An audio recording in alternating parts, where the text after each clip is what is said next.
We've got the Honda Classic, a golf tournament that not even the Honda car company wants anymore. But we're going to find a way to make money this week. I've got my man Byron joining us. Fairway to Heaven starts in 30 seconds.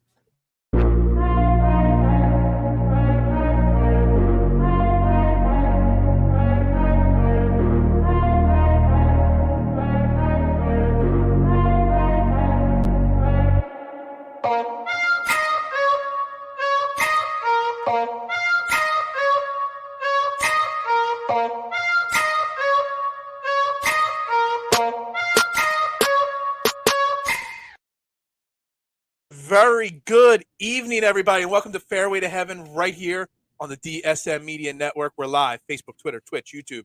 You know the drill. Like, share, retweet, and follow on all social media platforms. But if you want to get interactive with the show, head over to the DSM Media YouTube page, hit the like and subscribe button, drop your Honda Classic questions, anything you want to talk about, golf, period.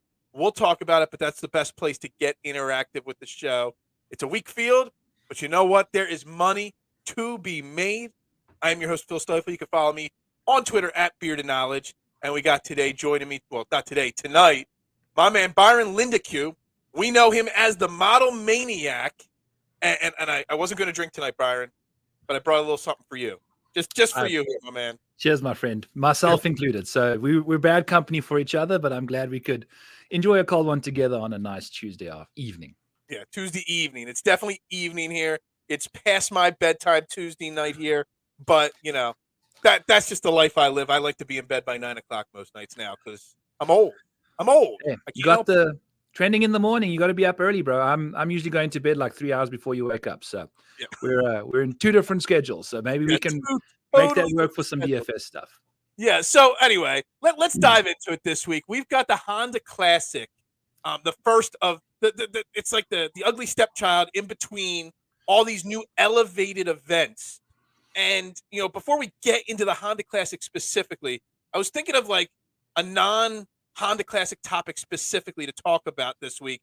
You know, I could talk about Jon Rahm taking over in the battle for world number one. We could talk Tiger Woods being back and actually looking okay last week. But I was thinking about how the elevated events are great for the game of golf. But it's almost making the weak fields even weaker now that you have so much going into the elevated events. Am I thinking too much about this? I don't know, but there's a definite angle to all of this. I think there's going to be something that there's going to be trends. There's going to be guys that are going to start winning these events that have no business winning on the PGA Tour a little bit more often than normal now, especially when your best two players in the field are like Sungjae and Shane. You know, like outside of that, no one else is really putting their hand up to do anything great. Yeah. So it's going to be interesting, man. And I know that the prize money is not necessarily the same. I don't know. I think the FedEx Cup points are the same, though. I believe so, yes. Yeah. So, like, that's going to help a lot of people out. So I'm not entirely sure how to approach this yet, but it definitely did make last week a lot of fun to watch, dude. It makes last week and all the elevated events so much more fun. I mean, obviously, just Rory, Jon Rahm, and Scotty Scheffler battling back and forth for the World Golf number one, and I kind of feel like it's going to be going on all year long. I think we're going to have that number one seed change hands like 3 or 4 more times this year, and it makes it super exciting that all three of them are playing elite at the same exact time. It's not like one of them's in a downswing in their career or having an off year. They're all playing uber elite right now. Oh my God, are they not? And they're doing it in such different ways, and it's just the best. And I do like Rory and Scotty trying to chase down Rahm. I think he needs to be the villain that just ruins everyone's outright cards, that ruins other golfers' hopes of and aspirations. He's an easy villain to portray in the PGA world, and I think he's going to fill that role just fine. See, I'm a fan of the villains. I always root for the bad guy. So my whole philosophy has I'm sorry, excuse me. What, we can't see what team is on that hat right now. Oh, the New York Jets. You can't be a villain if you suck, man. Who's your quarterback? Jalen Hurts? Jesus Christ. Zach Wilson? Anyway, I have a philosophy, and it's worked extremely well in fantasy end of golf for me, and it's play Jon Rahm and whoever wins. And when Jon Rahm wins, if you're playing enough Jon Rahm, you're good to go. And so far, that philosophy has worked out spot on for me. I should have told you on that, dude, because I've been betting Scotty. I've been, like doing Rory and Scotty on the other side, just hoping for Rahm, whose short game has been through the roof, dude. That's what has really kept him afloat. There was a few times that he, had a few errant tee shots here and there, and then luck box his way through a whole bunch of whatchamacallits. But the short game has been sensational for the man, and it's something that I've lost a lot of money on over the last few weeks. Absolutely. All right. So this weekend, and you talk about there's going to be guys winning golf tournaments now in these non-elevated fields that don't normally deserve it. And while the money's not there, these other golfers in a field like this week, I'm looking across this board this week, and I look at Aaron Baddeley, and I know you like Aaron Baddeley this week. I actually do too. He's one of like the 2 or 3 guys that whenever they're in the field, I always find a way to get them on either one lineup or a bet of some kind on them. I don't know why I'm a sucker, but it means a lot for these guys because of the FedEx Cup points. It means a lot to win or finish a certain spot to lock up exemptions for more events. So these guys playing this week, they're playing for even though it's not the elevated event, this means actually probably more to them than other events because they've got a better chance this week. Exactly. I think they're going to definitely try and bring their A game. And it's not at a course like Riviera last week, which was very nuanced. I think what you see is what you get. Yeah. Still have to, it's a very difficult course, but mainly because of the hazards, the water and stuff versus the nuanced greens and runoff areas and things like that. So I think we're going to see a lot of guys that shouldn't be at the top of the leaderboard come Sunday. But we also know at this course, the PGA National down there, it's just south of Jupiter or just north of Jupiter, Florida. Yeah. Carnage can happen. We saw it last year with Shane Lowry. I mean, I know Shane Lowry's, what was it, the 14th or 15th hole where he hit the pitch shot into the water. That was at the RBC Heritage, I think. Was it that he did that? I thought that was this event that he did that. No. Who screwed up really bad last? Someone screwed up really bad last year that totally bombed my card last year. Was Daniel Berger. I had an outright on him. Whether he had Daniel a 5-shot lead going into Sunday. Yeah, exactly. I'm confusing some of them. I've had so many bombs at these kind of events that happen from time to time. So what I'm thinking is that these guys, this means so much to them. But a course like this that Carnage can happen at, man, it's just, it's not like we're playing the John Deere, Open here or, the Punta Cana Open where it's a birdie fest. This is a tough course to earn your tour card or lock up, 2 more years on tour and stuff like that. This is no cookie cutter tournament here. Absolutely. I think that's fun. We've got a lot of medium to bad golfers playing on a very difficult golf course that can make good golfers look bad. So we're in for a treat if you like bad golf this week. All right. So let's talk about a little bit about what you do and how you go about your process here. Obviously, you've got the name, the Model Maniac. You do the great article, the Breaking 100 article for RotoBaller. Obviously, you got Back Nine Bets, your podcast, which is great as well. But I want to know about your process. When you're building your model, when you're looking at a course like this week, what are some of the key things that you're looking at this week, but that you look at on because we all have our own process, and then we break that process down per course. What's your process like on a weekly basis? Yeah. So what I do is, what's up, Adam? So I typically start off my week. I get Fantasy National up, I get Data Golf up, and I try and see what statistics correlate the highest, kind of just easily plugging those into the model, just with approach, off the tee, around the green, putting, just trying to figure out the 4 core elements of a golf game and which one is the most important, the most predictive of success each week. Then you can dive into each element of that. Is it distance? Is it accuracy? Is it a mixture of both off the driver? Are certain proximity ranges more important? Like here, there's 125 to 200. That's a very important range this week. Sometimes it's 175 and out on longer courses. So figuring out which way to hone in on those, and then figuring out around the greens. Is it sand? Is it rough? Is it both? How important is around the green play? Who's good around the greens? And then putting. What surfaces? How often are we going to see putts inside different lengths? And is there a 3-putt proponent to this golf course or what? So just kind of high level and then diving into each core category and then throwing in some bogey avoidance for more difficult courses like this, reducing par 5 scoring, which is only 2 on this course, and going with that kind of approach. So that's basically a high level of what I do. Because I kind of get the feeling that you've been doing this for a little while now, and a lot of people that when they're first getting started, and last week, kind of the week after the Super Bowl, the casual people, I shouldn't say guys, people, because guys and girls can do this. Um, the casual people, they kind of start reading these models and these articles, and they take the models 110%, and that's it, and they focus just in on that. And I know when I started, doing this, talking golf when the pandemic, it was the only thing going on. So I'm like, I need something to talk about. Let's start breaking golf down. And I know at first for me, I was like, well, my model that I built based off of the 2 or 3 people I follow said these are the 5 people I got to play and bet this week. And I didn't learn right away to look at some of the nuanced details of why they were in those spots. Are you in that same category there? The Maniac at the end of my name is there for that exact reason, because the model is what I do a lot of the heavy lifting for. Mhm. And that's mainly for placings and matchups. The model kicks out a very consistent baseline of a golfer, right? That's what my model does, is it uses long-term metrics to provide information. When you're looking for DFS, if there's a 1 or 2% owned guy that has 1 or 2 traits that are really sparking or looking good and trending in the right direction that really apply to a golf course that they're going to play this week, I'm totally okay ignoring the 100 of bad rounds that he's had prior to the last 3 weeks. You know what I'm saying? So especially if he's 1 or 2%, the higher the ownership comes up, the more reliability I'm looking for, obviously, and if a certain golfer has got a glaring weakness, like for instance, Johnny Vegas, which we can get to in a little bit, I'm not going to play him if everyone is playing him, because there's no leverage there, in my opinion. So it's a really interesting, at least from a DFS perspective. Yeah, from a DFS perspective, and I don't know what your thoughts on this, I think ownership and pivoting at the top of a board is done too much.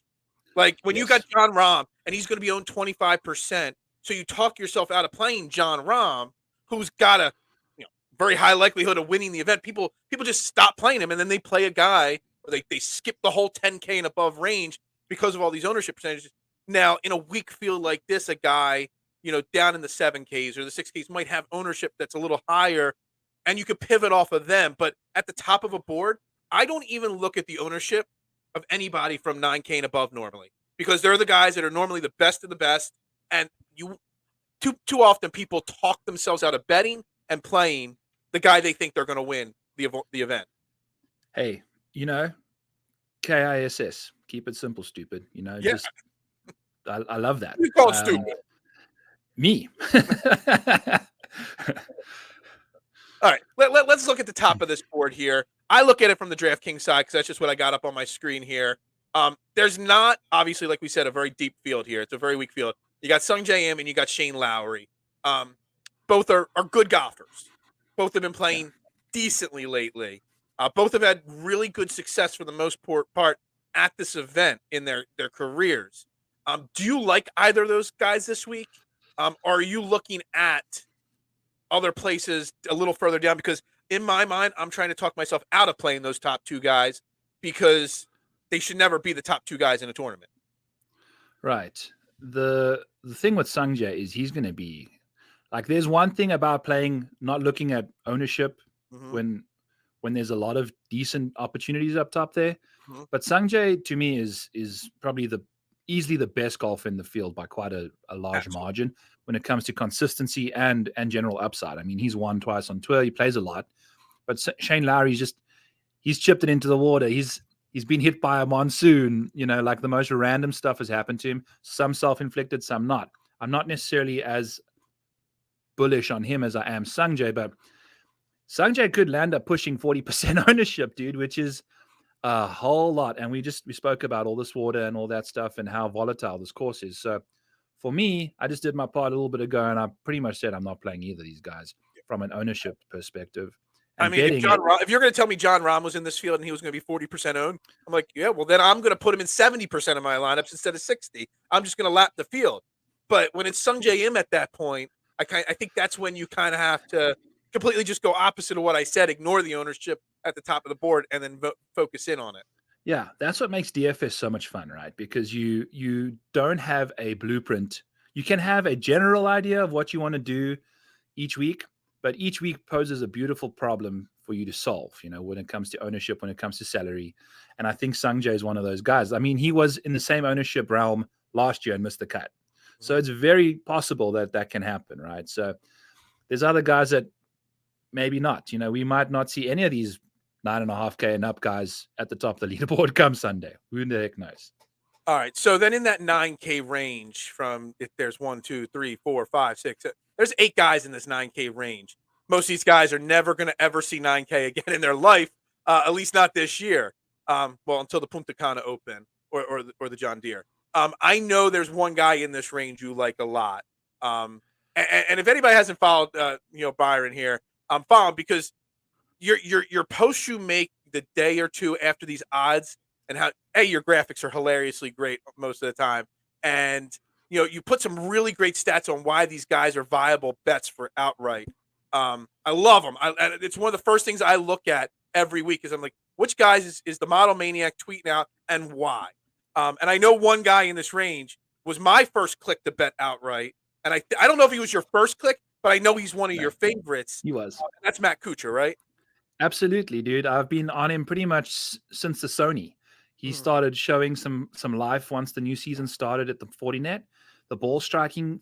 If you go and look at Data Golf real quick and pull up his career summary year by year, there was a 2-year stint in 2020 and 2021 and 2022 where he was losing off the tee, and he doesn't have enough club head speed to overcome errant tee shots out of the rough. He has to be in the fairway. Recently, in this 2023 season now, he's starting to get his ball in the fairway a lot more. And then he's still a very good iron player from the fairway where you can make good connection with the ball. He doesn't have the longest distance, and his short game is spectacular. So he's always going to have that now that his ball striking's back, which he was second in the field at the Genesis last week, dude, in tee to green play. The Genesis, which was all of the premier, like John Rahm, Scotty Scheffler, Rory McIlroy, Tiger Woods, everybody was there. He led. We were second behind whoever it was it Rahm, in tee to green play. So just sensational stuff, and he lost putting. Come to this venue, I think Bermuda's a bit more of a friendly surface for him. Let's see what he can get up to, man. What do you think it is for the golfers that have been playing a lot this year on the West Coast to go from that POA style putting to this Bermuda style? I mean, it's a completely different thing. Does that change your thought process if these guys haven't been putting on it, or these bottom end guys that aren't as good? If John Rahm was going from one green surface to the other, I'm not worried as much as somebody when we get further down the board doing that. Well, the thing is, when you come to a guy like John Rahm and those upper level players, they don't have that big a discrepancy when it comes to they putt pretty well on most surfaces. There's favorite tracks and surfaces that they putt well on, but it's not like a glaring 50 ranking jump between POA and Bermuda for most of these guys. They're pretty, if they're a good putter, they're going to putt well on a lot. The lower ranked guys, they are these dudes that just have these niche streaky things where you can see massive jumps in putting surface metrics when you go from POA to Bermuda. And I think like a Ben Taylor, for instance, is someone who's going to most likely reap the rewards of going back to Bermuda after a bit of a rough West Coast swing. So I don't know. We'll see. I don't think it's like you have to adjust. I think you start to actually relish the fact that, I'm back in my comfort zone on Bermuda grass now. All right, so the rest of this 9K range, I think there's some interesting names. I mean, they're all sticker. We always talk about it on this show in these weaker fields, sticker shock, and trying to avoid the sticker shock and just look at the golfer. A lot of people are talking about Alex Noren. You got Billy Horschel, Chris Kirk. He just withdrew, by the way. Noren. Who, Alex Noren did? Yeah, half an hour ago. Yeah. Wow. Well, that shocks my system. Hold on. I bet him, so I'll get that money back on that one. Yeah, baby. Thank God that happened. Reload. Let's go. Reload. That's a unit and a half more. You know what I will do? We'll go over all my outrights because I'm outright crazy this week because I've gone ahead and bet smaller, less than a unit on a lot of guys this week. Try to give myself some more leverage. But I did bet a unit and a half on Alex Noren. So I'm going to let you make my bet. I'll walk you to the well. Yes. Yeah, you're going to walk into the well. All right, so then if it's not Alec Noren, the next name I was looking at the most, definitely for a DFS play, I did throw a small bet on him to win because I think he is going to win a weaker field at some point, but he's a top 20 machine, top 30 machine this year. We've been just waiting for that moment from him, and that's Thomas Dietrich, in my opinion. Do you like Thomas Dietrich this week? I love him from a DFS aspect. I also love him from a betting placement perspective. I Okay. won't say I'm obsessed with his ability to close out a golf tournament, though. Right. He's made every single cut he's played in so far, and I think he's played in 2 or 3 of those elevated events already too. So it doesn't matter what kind of field he's in. He's always looking to do something noisy. I love him. I got him for, if you go to FanDuel top 20 plus 190 for Dietrich, and I think that's just a really nice bet for a guy that's got that kind of consistency and generally well-rounded game, coming from the European tour and still kind of new to some people. Yeah. And you talked about it earlier about the bogey avoidance this week. He's one of the best in the field at not making mistakes. And this week, you kind of want guys that aren't going to make mistakes. So that's kind of why, like, I don't want to. It's kind of some of the golfers last year. There's Cam Young, a couple other guys that everybody just kept betting them because they didn't want to miss out on that first win. And I just don't know. Like, I bet him very small, but I'd rather hit him when he's 60 or 70 to 1 than when he's 35 to 1 when I bet him. Like it's kind of sticker shock on odds is a little different than sticker shock on the DFS side of things. Yes, I agree. And, I think this relative is a nice word for this tournament, because these guys, they're still going to be better players than the guys that are in the 6K range. That's okay. But we're seeing these guys in the 9K, like you said, we're never going to see most of them again. Billy Horschel, on the other hand, I think is someone that can, when he's playing good golf, be in the 9K range. And I love him this week too in a DFS world. Okay, let me ask you about Billy Horschel, because I did some in my research, a lot of reading, and I have my process I go through, and it seems like people that have major success. I'm not talking about top 20 or top 30. Have a chance at winning this event. Normally, have, I forget what I read, top 15, top 16 already this year when they contend or win this event. And Billy Horschel hasn't been great recently. He missed the cut at Genesis, 32nd at the Phoenix Open. So it's not like he's in recent really good form. So what is it about Billy Horschel that you like? If you zoom out of that recent form and you take a look, like he's third in my model because I run that baseline thing. And that's over 2022, 2023, Billy Horschel's third, because everything that he does well over a long period of time really suits this golf course nicely. He's very accurate off the tee. The driver's been a little wonky this week, or this recent last month or so since the Century.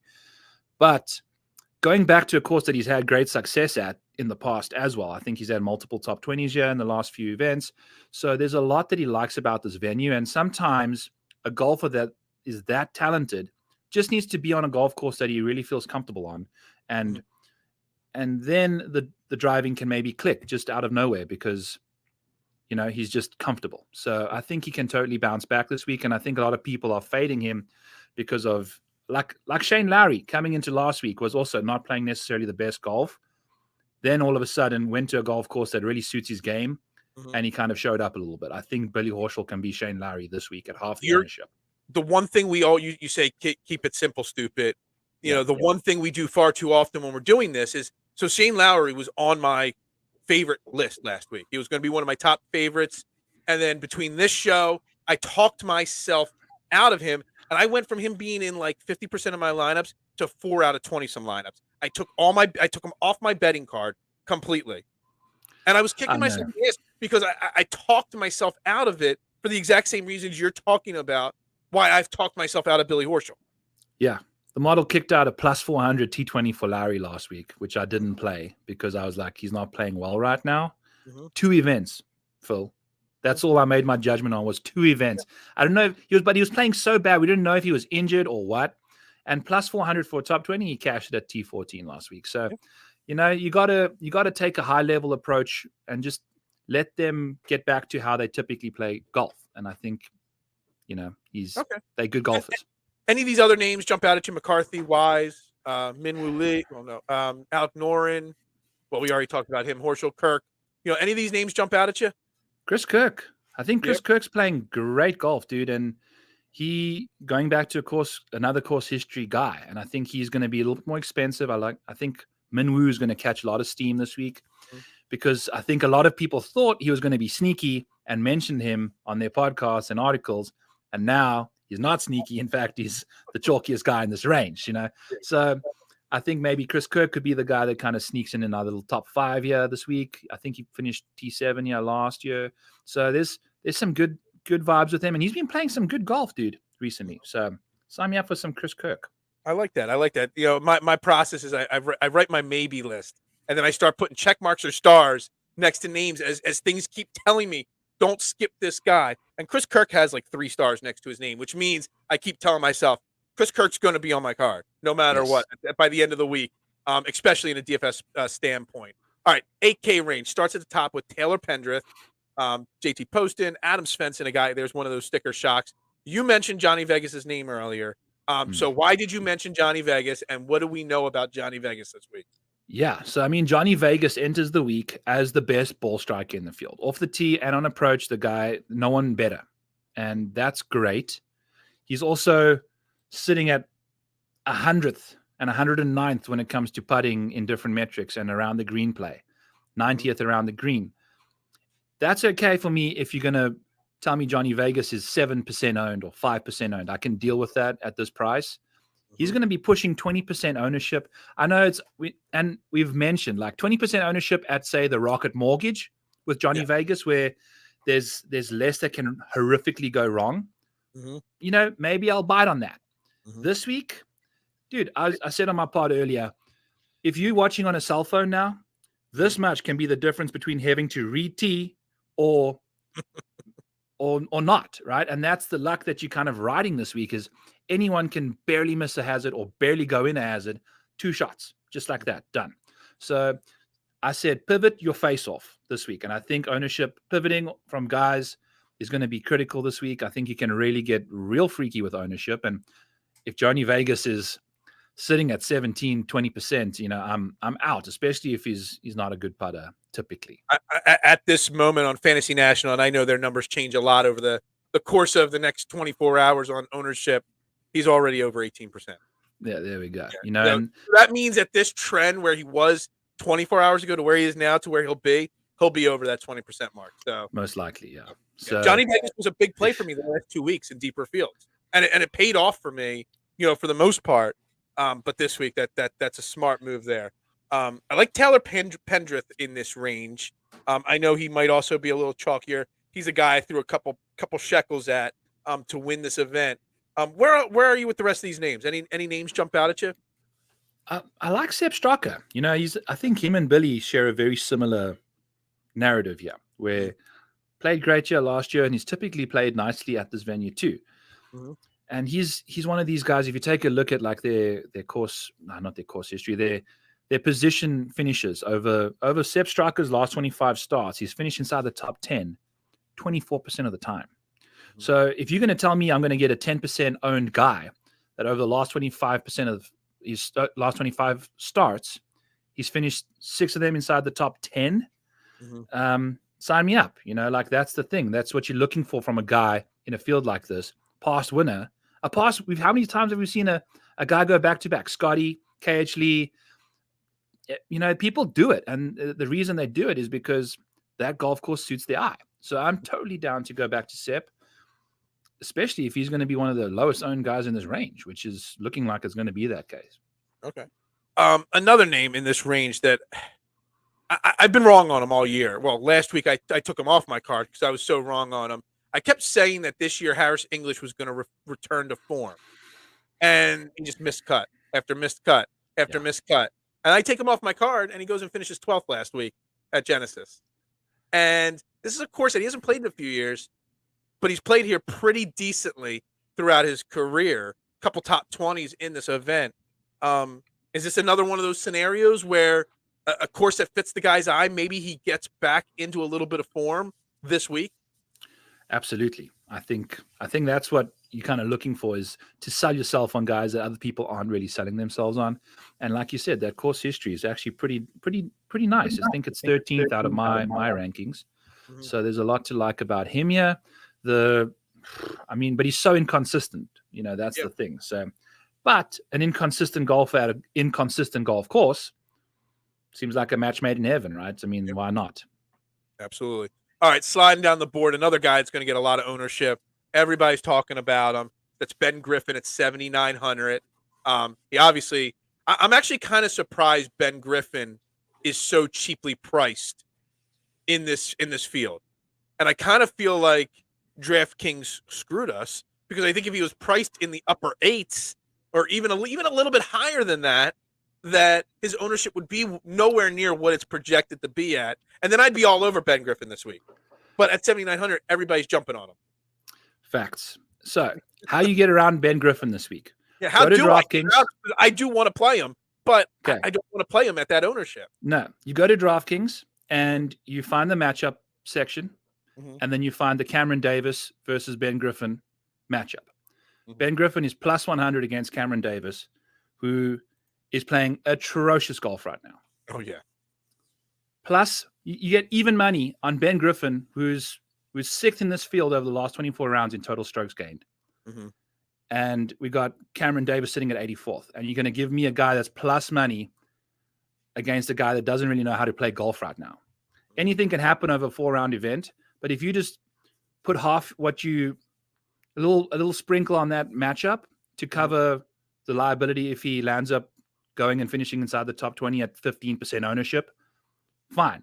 If he doesn't play that well, he's most likely still going to play better than Cam Davis. So you're still making up your money, and you're benefiting from the fade that you're going to put on him in DFS. Okay. All right. I like that. I mean, I might need to put more than what my outright unit is on that I've got to make up from Alec Noren on a matchup like that. But I like that philosophy there. I've actually really struggled. I'll be honest, and I'll get some of your thoughts on maybe what I am doing wrong here. I've always had a lot of success picking outrights. I've had a lot of success in showdowns and DFS, classic events. But top 20s, matchups, the other betting, I seem to talk myself out of or trick myself, or like I this year I started tracking like every bet and lineup I do to see where I'm making it. I've literally outside it, I'm at like minus like 80%. I've lost 80% of my money on top 20s. I have won $0 this year on matchups and any top 40s, top 10s, any other bet. $0 return on my money. Well, I don't know why you're doing right. I'm reading all your articles and everybody else's stuff, and I'm missing every single time. Well, yeah. So I've also been struggling on the placement side of things, because I think also what happens is recently that with all these Corn Ferry Tour guys coming on, if you're looking at data to make your bets on, there's such a limited amount of it. There's no solid track record. These guys have only played a handful of events. But if I must compliment you first and tell you what you are doing right is tracking your bets, because now okay, this is where I'm struggling. So now decrease the amount of money you're spending on that type of bet. And then once you start, still bet them, because you want to see how your trends unfold. You're going to be winning or losing the bets. Your return on interest is still going to be the same, basically. But you're going to figure out a pattern. You're going to figure out where your weaknesses and strengths are. I don't bet first-round leaders anymore because I stopped that at the end of last year. I can't figure them out. So I realized that after I'd kept track of them, realized, oh boy, no good here. I'm out. So maybe I'll get back in at some point, but definitely just, limit your units, still keep that process and see. So you can establish a trend. And when I come to betting placements and matchups, this one is a very specific scenario because it's a severe decrease in performance from Cam Davis's side. I don't typically try to pounce on a guy like that because, like I said, these long run matchups and the long run metrics typically provide the best result. If you want to bet a matchup, is to use a year's worth of sample size against the other guys. Okay. I like that. And I think, I forget who it was. Maybe it was Spencer. I know he talked to me a little bit about the tracking it and all. One of the guys that I respect a lot of told me to start tracking this stuff. Yes. And since I did it, it just, like, I always knew I had really good success at showdown lineups. And I do single bullets for second, third, fourth round. And I've always had great success. But actually seeing it here on a spreadsheet really, really shows what you're doing. And it's just this. I did not bet one single top 20 last week. I just, because I'm so scared to do it. And so I have categories for outrights, top 20s, and then others. Others are matchups and top 40s. And I did, I did $4 in other like a few small bets because I live bet some people last week, and that fit into that other category too. But I haven't done anything else for 2 weeks now because it's been such a bad track record for me lately. Well, what is the amount of time that you've been recording this for? Because a few weeks doesn't mean diddly squat, dude. Like you have to recording it on a tracking sheet just this season. Okay, so since January. Since January. But I know in my head I've struggled. At least I knew in my head I struggled at first round leaders, so I stopped betting them because I knew I was hitting not even one every couple months. You know what I mean? Right, so I knew in my head, but seeing it's a little different. And I think it's something that a lot of people, even this translates to football as well. When you're doing fantasy football and fantasy bet, anything you're doing betting wise or fantasy wise, tracking it is something that enough people don't do. Facts. People don't track their stuff, and you have to, because also, what are you doing having an other category? Make it top 40s and make it matchups so that you can figure out, okay, it's my matchups or my top 40s, or it's both. You don't want to just have a other, like, is it top 40s or is it matchups, right? Like, you got to know. That means I have to program 2 more columns in my Excel spreadsheet. You know how long that takes me to do it? It's a Google Sheet, send it my way, I'll fix it for you, chop.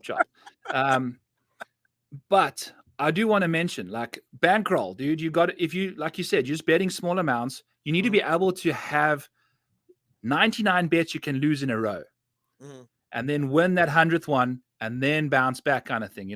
Jesus, Lord knows we know nobody wants to lose 99 bets in a row, right? But you need to have that philosophy so that you can go through these tough spells that you're going through, myself included. Like in the fall swing, I'm nightmarishly bad.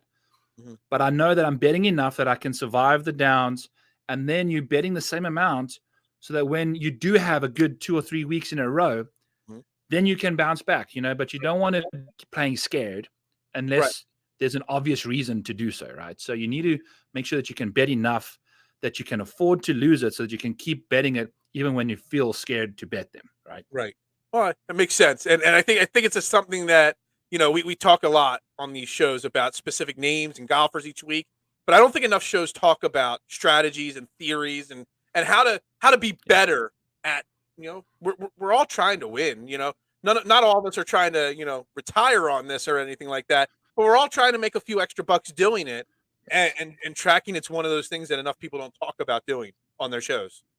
Absolutely agree. And make sure you track it diligently with different categories, not others. All right. I'm going to add 2 more categories to my board here. Instead of others, I'm going to add more categories here. I'm just going to have to insert more columns and rows and program a little bit more. All right, back to this board. The rest of the 7K range, there's a lot of names, again, that don't belong here, that do belong here. Some guys there's Davis Riley, 7,400. A guy, I thought he was going to break out. I really did. He just hasn't. And he's at 7,400. Maybe this is his week. I don't know. Are there any names in this range here? Joseph Bramlett, great driver of the golf ball. Maybe he has some success this week. What names do you really like in this range? I love Hayden Buckley this week, dude. I absolutely love Hayden Buckley. And he's one of those DFS plays that my model's got him 47th, but I bet him at his outright this week because that's the maniac side of me telling me I want to pounce on this guy's. He's 10th in the world, Phil, off the tee. He's 2 spots behind Jon Rahm off the tee. Jon Rahm in the last 6 months is 2 spots ahead of Hayden Buckley off the tee. So if you're going to tell me that Hayden Buckley can come out here and dominate off the tee, that's about like 50% of all the hazards eliminated from his game. Look, there's a good chance that he maybe hits 1 or 2 in the water, but he's going to, over 1,000 rounds, stand the best chance most likely of dominating it off the tee, protecting himself from those disasters, and then dealing with the rest of his game from then on out, which is shown like at the Sony. He putted nicely, hit some good approach shots. If you get a good rhythm off the tee and you feel confident making all these fairways hit, the rest of your game can start shining. And he finished second at the Sony. So he's due. I like the course comp in a weird way, a lot less water at the Sony, but coastal, shorter golf course. Hayden Buckley, man. I think you nailed a great one there. I was hoping that I named a few names and I was skipping over one of the ones you really like there because Buckley in my model, and we all do our models a little bit differently. He's 98th in my model in scrambling, which I think there's a little bit to scrambling this week. But even with being 98th in something, he's still ranked 7th in my model. Most times when you've got somebody 98th in a category, they're not going to be a top 10 model for you. And Buckley hits that for me. Exactly. And when it's not like anyone's just going to show up and be the 10th best driver in the world. Right. Right. He is going to do that. Right. But anyone can show up and chip a ball in. Like the closer you get to the hole, the more variability I think there is to golf. And that's where he sucks the most, is actually around the greens and putting. So if any random thing happens and he starts putting well and chipping well this week, man, oh man, are we in business? Yeah, absolutely agree with you on that. Yeah. There's one name I do like, and I don't know why. I mean, he popped in my model it was not super great in anything. He was a guy that I made a lot of money on a couple years ago when we first started this show. And he's looked good the last 2 weeks. And I've been hoping that someday he starts looking good again. Maybe it's because he ditched the green glove. I don't know. 14th at the Waste Management a couple of weeks ago. And that's one Mr. Charlie Hoffman. Nice, dude. I bet him outright. Again, small. I've got a lot of outrights this week, a lot of smaller bets. I got him at 80-1. I love Charlie Hoffman this week. Tell me I'm crazy or tell me I'm a maniac. I love Charlie Hoffman this week. We're both wearing green hats. All right. The green glove. I don't think you're wrong. I love what we've seen from him recently. Mm-hmm. And he's one of those guys as well, where he's got his ball striking is really impressive. And what I did is, instead of using accuracy and good drives gained this week, I also used strokes gained off the tee on par 70, par 71s, less than 7,200 yards. These kind of courses, the shorter tracks, positional. And Charlie Hoffman, for a guy that's actually really inaccurate off the tee, ranks 28th in that specific, these kind of golf courses. So I love his ability to hit these fairways when he doesn't have to bomb him away. Mm-hmm. And his approach play is actually kind of impressive. He's really good approach for a guy that's $7,300, and he's not going to be very popular this week. I love that play, Phil. 80-1, you said? I got him at 80-1. So okay. Yeah, I thought it was, for somebody that finished 14th in a deep elevated field like the Waste Management, everything else you just said, I thought of as well. I thought they were really good odds right there for him. I love it, dude. Again, the short game stuff, the closer you get to the hole, the more variability there is. That's his weakness. Let's go. All right, so I'm trying to find. I'm struggling here on my screen here. There it is. There's one other name in this 7K range. I just want to say it. Long hair, don't care. Aaron Badley. You got him at 175-1. I didn't jump on that. That number's come down, at least on DraftKings it has. Okay. He's down to 130-1, but I still think it's worth yes. a buck. If your unit's $5, throw a buck on him. It's worth it. Is this the week that one of these long shots, we've seen it at this event, long shots have won this event. Yeah. Aaron Badley could be that guy. I mean, I've got him a long shot. I got a Kevin Tway long shot. I got a KOD long shot in here. All very small bets. But I think out of all the long shots, I think Aaron Badley actually does. You can make an argument he has a chance to win. Yeah, dude. T7 at the Sony. I think T8 at the Bermuda. And then T37 in a very volatile, windy Pebble Beach. So those are 3 top 40s that he's had, with 2 of them being top 10s, almost top 5s, in probably stronger fields than these. And they're all coastal courses, shorter, and he's really good at putting. So he's typically very good at that and lacks the distance. A little bit more accurate off the tee here. I don't know. Why the hell not? I think he's plus where is he at here? I think he's plus 145 for plus 175 for a top 40 this week. Wow. On DraftKings. I think that's a very, very smart bet right there. Yeah. He's almost like a way if he hits it, great. And then if he wins on top of it, you've add the 2 together. I think it's a smart play. Yeah. Yeah. So I mean, the top 40 things that he's done on these coastal courses, he's 3 for 3 this year. Why the hell not? And you're getting plus 175 odds on that, which I think is very fair. So I love him. I'll throw a few names out there too. I love Grayson Sigg this week. I like what he's up to on these short courses. And then Ryan Palmer and Davis Riley, both sitting at $7,400, both sitting at around about 5-6% owned. Both have changed caddies this week. And we've seen what Scotty Scheffler, Will Zalatoris have done after they've changed their caddy. I think they both rattled off some wins. Mm-hmm. Scotty a little bit more than Will. And now these two guys aren't necessarily going to maybe win the event, but I think if you put them in a few of your lineups, especially Davis Riley, who hasn't been playing well, and we know he's talented enough to do so, you just get a different dude on the bag, just a different vibe. Like I know you're a podcast host. It's basically the same thing.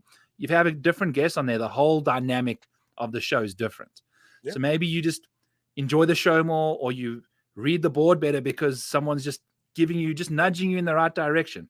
Same thing with the caddy. I think that's a great opportunity to buy low on both those players with a very theoretical edge that you could maybe apply for having a new caddy on the bag, just a new car, new shoes, whatever you want to call it. Everyone likes a new phone, whatever.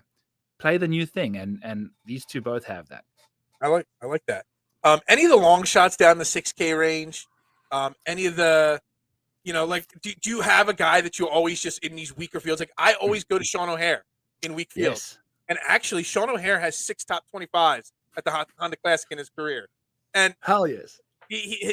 My buddy's car dealership is his sponsor on his golf bag. So I always go to Sean O'Hare, especially in the weak fields. Do you have a guy like that you like? Or yes. always like or like in this field? Always love me some Austin Cook. Austin Cook? He's actually on my maybe list right here. Hell yes, dude. He's one of these guys that lacks so much distance off the tee, but he's super accurate and he's a really good approach player. So those two things for me are perfect combination for a guy that's like $6,300 or whatever he is, 66, $6,500 for Austin Cook. Then there's Austin Eckroat is another guy that, holy cow, dude, just the ball striking for him has been sensational. Love the weighted approaches, from inside 125 to 200. Love that. And he's really, really good when it comes to these shorter courses off the tee. Another guy is Tyler Duncan. Tyler Duncan is one of my dudes that he played well at the Genesis. I think he made the cut and had a good Friday and then made it in and then started playing some good golf at the Genesis, which is like a little track that he typically likes to play well at. I think he was leading it 1 or 2 years ago at one point with like a cut finger or something. But I like Tyler Duncan at golf courses that are these windy coastal places too. It's not looking super windy this week, but still, he's $6,600 and you can't really go wrong betting him regularly. He typically will help you pay off that price tag. I like that. One final question about this week and these weaker fields in general. I tend to stay away from them. Like I always try to check in on players that are playing in European tours mostly. Like this week, you've got where is his name? You got guys like that. I will take into account how they're doing on the European tour. But in these weaker fields, the Korn Ferry guys, I tend to, at this point of the season, fade away from them because there's just, I don't know. I know playing good golf is playing good golf anywhere. But I just like, I read some different names this week that are playing well in the Korn Ferry. And I'm just like, I can't get behind Korn Ferry guys in these kind of fields. Yeah. I mean, I don't know if there's an element to that I don't disagree with. I think by now you would have established if you're playing well or not. There's certain Korn Ferry guys that are playing well, but some of those like a Robbie Shelton, I can get behind that. But I think he's popular. Like it's tough to find a Korn Ferry Tour guy that you like that's not popular this week because there's not many of them, right? So it's a weird balance of trying to figure out if you're getting sneaky or if you're just getting stupid. All right, so and to wrap this up here, I told you at the beginning of the show when you told me Alec Noren had just withdrawn from this event, I've got 1.5 units. So these are my outright bets this week. Again, like I said, I've got 8 outrights, and I normally have 5 outrights a week, so maybe 4, depending on whether John Rahm's in, and I just put all my money on John Rahm. I've got Charlie Hoffman 80-1, Pendra 35, Kuchar. I used my boost. I got 31 on him. Dietrich. Rye, I do actually like Rye. And then my outright, long shots, Tway, Badley, and KOD. You've got 1.5 units to spend of mine on outrights. Hold on. We got a question from my man Kyle here. Sue, top 10. He's calling it. He's been watching this show for a little while now, my man Kyle. He's becoming a golf betting fan and DFS fan because of this show. My man, I love you, Kyle. Watching on Facebook. You got to love the Facebook group too, man. That's the way to go. And I Justin think Sue, I'm guessing he's talking about. He is Justin not Suh. Yeah. Sue. Yeah. I don't know. He's not on my card anywhere. He hasn't missed a cut on the PGA since the Shriners. 40th at Genesis, 20th at the Farmers. I don't know. He's not on my thing. He's never played in the Honda. I don't know. So what do we know about Justin Sue? Because I know nothing about Justin Suh. I know nothing about him. Nothing for you. What's Justin Suh? He's really accurate, man. I love to see that from him, and he's really that's enough for me to go to a guy like that. He's one of the most accurate golfers in the field, which is really, really nice to see. And he can putt. He can putt really nicely too, which is I like. Old Potter over there knows what he's talking about. He should get him on the show and have a few chats with the guy. No, he's a nice play. I like it. You know, what must that be? Probably plus 700 for a top 10 for Justin Suh. So I can't go wrong with that. I mean, that's John Rahm outright odds there. So yeah, you're getting outright odds from John Rahm on somebody to finish top 10. That's good. All right, so you got 1.5 units to spend. You can either pick so what is the odds the odds range we're targeting? Whatever you want me to spend my 1.5 units on. It's got to be an outright. You got to pick one or two guys to split this money between. Where am I putting it? And then I'm buying your next drink because you're on your way to Hawaii tomorrow. If this hits, I'm going to call the bar you're at and I'm going to buy you a drink.